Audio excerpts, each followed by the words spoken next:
Amazing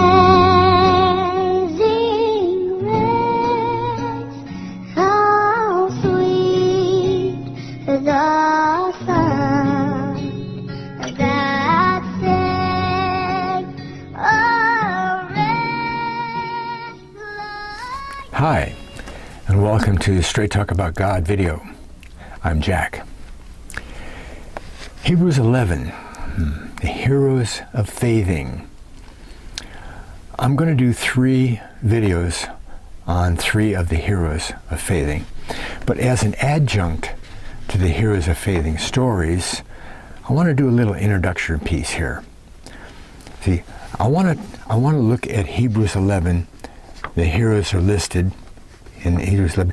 Dr. Scott used to say that that Hebrews 11 was the only chapter in the Bible that eulogizes man. Now, eulogize. Eu means good, and logize, logo, means talk. Talk good. Okay? Talk good.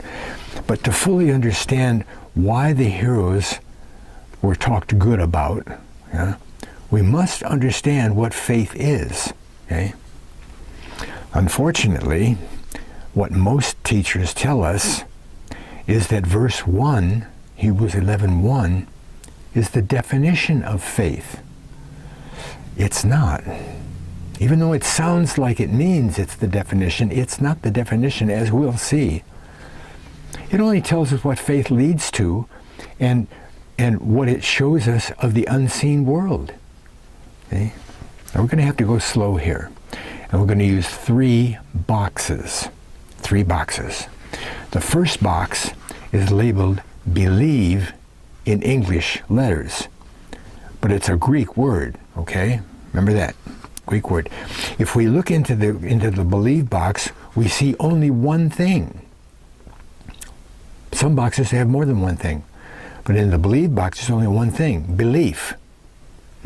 And that makes sense. Belief is in the believe box. Every time we see the word believe, or any of its cousins, it's being translated from the Greek word pisteuo, P-I-S-T-E-U-O,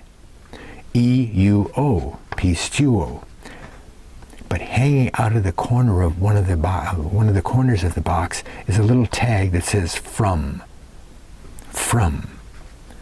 That means that the Greek word for believe comes out of, is contained by some other word. It comes from a different word. The number for the word pisteuo is 4100 in Strong's. Now, and it says it comes from the word numbered 4102. So 4100 is contained in 4102. So 4102 contains the word believe. Okay? Well, we look in the 4102 box, and we see that it's labeled in English letters, faith. Faith. It's the faith box. We got a believe box, a faith box. Okay? So every time we see the word faith, it's being translated from the Greek word pistis, P-I-S-T-I-S. And the P-I-S-T is the root word. That's the root. The I-S is a suffix that's added to make some kind of a detail out of the root. Like who or when or where, that kind of thing. So when Greek wants to convey the idea of believe, it adds E-U-O to pistis, P-I-S-T. Pistis also has 2 other suffixes. It has an E-O and an O-S. So sometimes it's pisteo or pistos instead of pistis. But the root is always there to say action, some kind of action. Well, when we look in the faith box, we see the belief box. It's right in there, okay? But it's sitting in a larger box labeled movement, action. So in the faith box, the big faith box, there's 2 boxes. One says action, and inside the action box is our believe box. Okay? Are you following all this? So the main idea of the faith box is action. Action. Okay? But on the outside corner of the believe box, we see that little tag again, and it says from. That means that everything in the faith box, believe and action, are in this some other box, okay? And the number of that box is 3982. So we go to 3982 box and we see the Greek label, the Greek word pytho, P-E-I-T-H-O, pytho. We also see that the word pytho is a primary verb. It's not just a verb, it's a primary verb. That means it doesn't come from or it doesn't depend on any other word. Now, looking into the pytho box reveals many little boxes. There's all kinds of little boxes in there. Eh? But the big box, in Greek pytho, in English is labeled convince or conciliate. Convince or conciliate. But those little boxes, they're mostly all labeled with verbs. Verbs. They're obey, persuade, that would be like convinced, trust, which is really faith, yield, agree, assure, make friend. They're all verbs.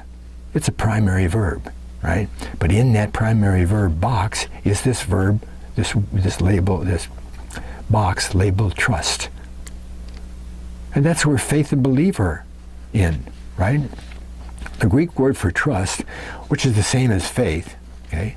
So the bottom line is that Greek faith is a trusting action based on some belief. That makes sense? As Dr. Scott used to say, God took that generic Greek word, pistis, and put a capital letter on it. And that makes it mean only one thing. Only one thing. A trusting action on the belief in God and what He says. Okay? See, in Greek, pistis can mean walking, that's the action, walking down some stairs.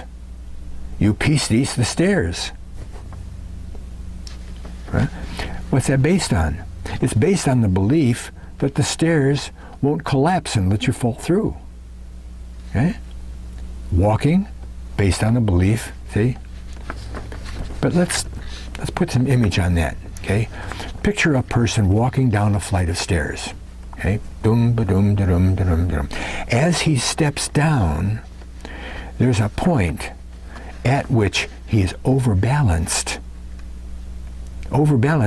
and actually is falling. But it's only maybe an inch or two from the next step. But it's overbalanced. Lets go. That's the trusting action. He lets go, hoping that the stairs won't collapse. Trusting action based on that belief. If the person thinks that there might be some rotted steps, he's going to be seen to walk down the stairs a whole lot differently, right? Than if he trusted that the steps were solid. You can see him hanging over the banister, gingerly putting out one foot and tapping on the step and finally putting some weight on it to see if it'll hold, and then he brings the other foot down and then he does that again. He isn't walking down the stairs the way we walk because he doesn't trust the stairs anymore. Our beliefs govern our actions. Now, to the definition of faith. Hebrews 1:11 is commonly called the definition of faith. But when we put that in English terms, we get a misunderstanding of what faith is. Let's go through this slowly, okay? Hebrews 11:1. Now, faith is the substance of things hoped for, the evidence of things not seen. Out of the King James. Well, there's something we hope for. Doesn't say what. Doesn't have to say what. Just says it's something that we hope for. We don't have it yet, but there is a way that we can claim ownership to it. Future ownership to it. That's the substance part. You see, substance sounds like a noun. But it's not really a noun. It's not a thing. Okay? So something we do, faith, something we do, is our title deed to something that we hope for. Okay? What do we hope for? Well, going to heaven, or finding a parking place. Whatever, see? But here's the word translated substance. It's from a compound word. In other words, two words put together. Number 5259 and 2476 in Greek. And it's a setting, that's one word, under, that's the other word, a setting under, a support. A support. Oh, okay. Concretely, essence.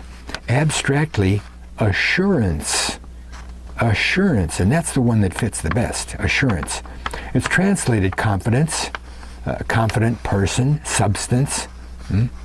But notice the word assurance. Now, faith is the assurance of something hoped for. Oh, that starts to make some sense. See?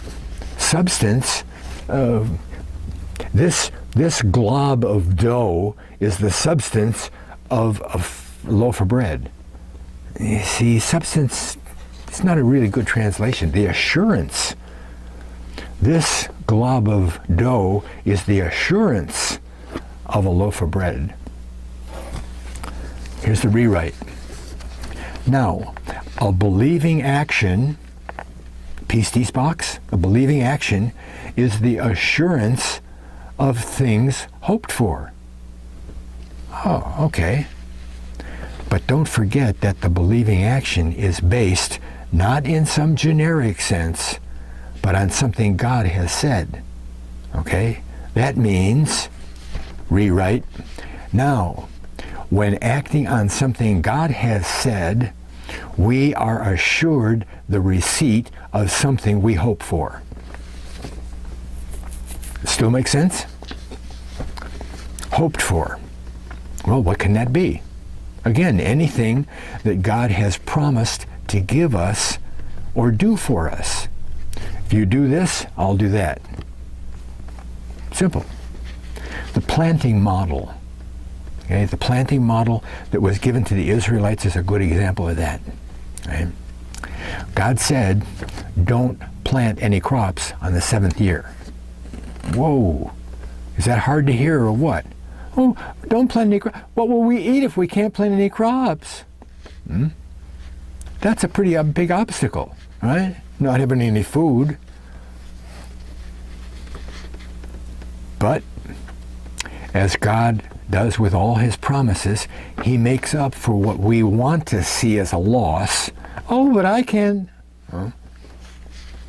God told them that he would supply such a big crop in the 6th year, 3 times as much, that they'd have stuff left over in the 1st year of the 1st cycle, the next cycle. They'd still have some left over. See? Another example, Malachi 3:10 tells what people receive for tithing. Now, God is mainly talking to the priesthood there, but the same thing applies to anybody that tithes, right? Malachi 3:10, bring ye all the tithes. You know, there's 3 tithes, not just one. All the tithes into the storehouse, that there may be meat in mine house, and prove me now herewith. Whoa, Dr. Scott always used to remind us that you don't tempt God. You don't say, well, God, you don't test God in anything except this one. It's the only place where God gives you permission to test him. You tithe and I'll do this. Prove me. Prove me. Go ahead and tithe and see if I don't come through. Ooh, that's pretty good. If I will not open the heavens, the windows of heaven, and pour you out a blessing that there won't be room enough to contain. Pour you out a blessing. You tithe, I'll bless you. That's what he says. Don't think it's going to be money, okay? Don't think because you tithed $2,000 that you're going to get $2,000 from an inheritance check from some uncle you never heard of. Huh? But you may go to buy a new car and save $4,000 on the price. So for Hebrews 11, the action taken is based on what God has said is the result of that particular action. Each faithing action is a separate thing all by itself, okay? And it's not the action itself, it's how you do the action based on something God has said, right? Not something you decided was true. Here's a rewrite. Now, tithing is the assurance of blessing from God. That's what Hebrews 11:1 says with different words. The principles are all right there. You act on something God said, and he blesses you with what he said he'll bless you with. Okay? Okay, now the last part of the verse reads, the evidence of things not seen. Evidence of things not seen. Another poor translation, because when we put evidence and things together, it doesn't say what it says, okay? When was the last time you saw God working? You haven't. You haven't. See, we see the results of God's work, but not the actual manipulation of reality to make the result occur, okay? God's work is in secret, right? See, we don't see him get some person out of the store 2 minutes early so that you can get their parking place right at the door. You just pull up and say, oh, thank you, Lord.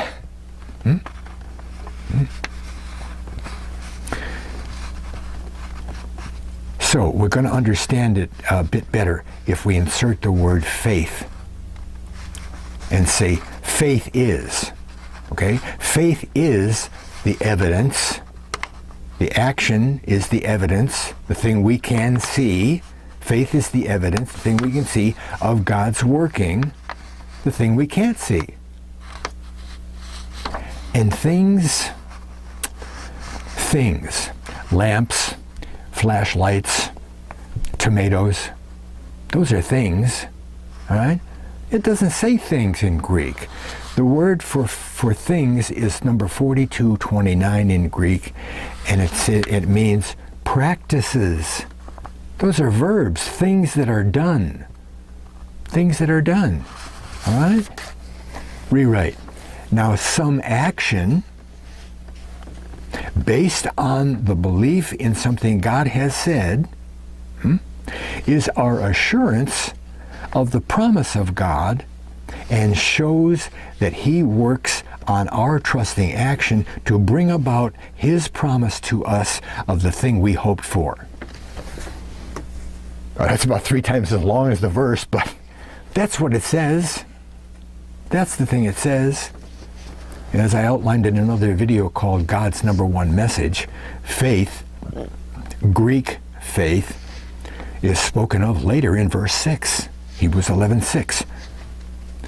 Now your eyebrows are probably going to go up, but there's only one thing that pleases God, and you can't mention anything.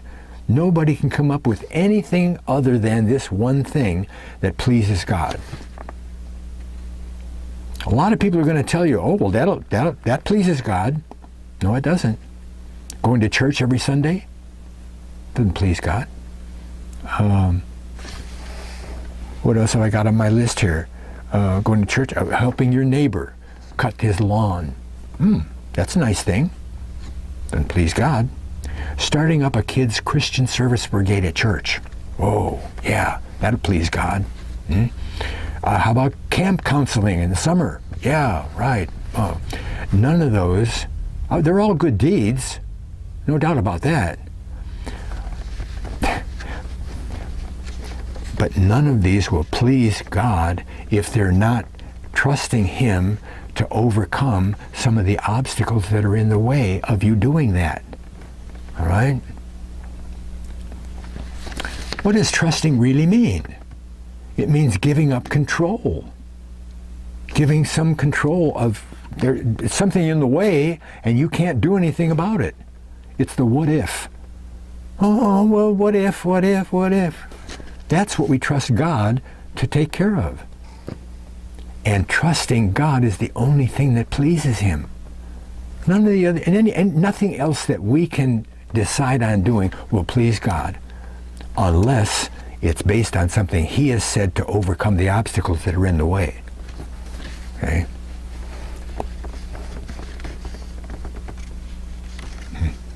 Hebrews 11:6. But without faith, what's faith? A capital P, pistis, trusting God. Huh? But without faith, it's impossible to please Him. Whoa, impossible. That's a pretty hard word, isn't it? For he that cometh to God must believe that He is. You gotta believe that God is real, huh? And that He is a rewarder, keeps His word about promise, rewarder of them that diligently seek Him. Now, diligently, as we find, as search out, investigate, crave even, demand, worship. And I boil all that down to study. All capital letters, S-T-U-D-Y, study. See, getting to the truth of what the Bible says confirms God's reality. And, therefore, our belief that He is. Okay? Here's the rewrite. But without acting in trust of what God has said, it is impossible to please Him. For our action is based on the true knowledge of God's reality and His promise to reward those who diligently trust Him. Make sense?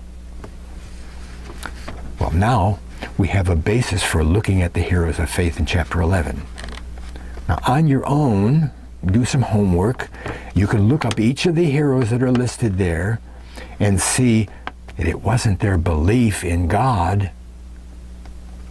It wasn't their belief in God that accomplished their blessing or salvation. It was what they acted on, what they did against negative circumstances, the unknown, the thing that they had to roll over on God's shoulders and let Him take care of, right? Against negative circumstances based on something God has said that got them through.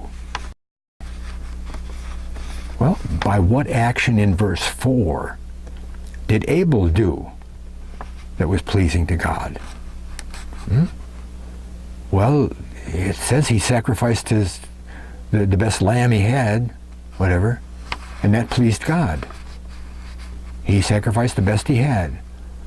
Well, I think Cain probably sacrificed the best he had too, but it was only fruit and vegetables. What's the difference? No blood. No blood. The whole Old Testament is all about pointing to Christ and blood being necessary to remove sin, as Jesus did on the cross. Okay? When Adam and Eve sinned, ate the apple or whatever it was, what did God do? They used fig leaves to cover themselves because they were naked. What did God do? He killed an animal, it doesn't say a lamb, but I think it is a lamb, and made the skins for their clothing. Sacrifice of blood covers your sin. It's all over the Old Testament, all over it. Okay? So, God told Adam and Eve and Abel and Cain or Adam and Eve told Abel and Cain that a blood sacrifice is what you do, and this is where you do it, and this is how you do it. And as time passed, Abel came in, he did the sacrifice the way God told him, and Cain didn't. See? What about verse 5, Enoch?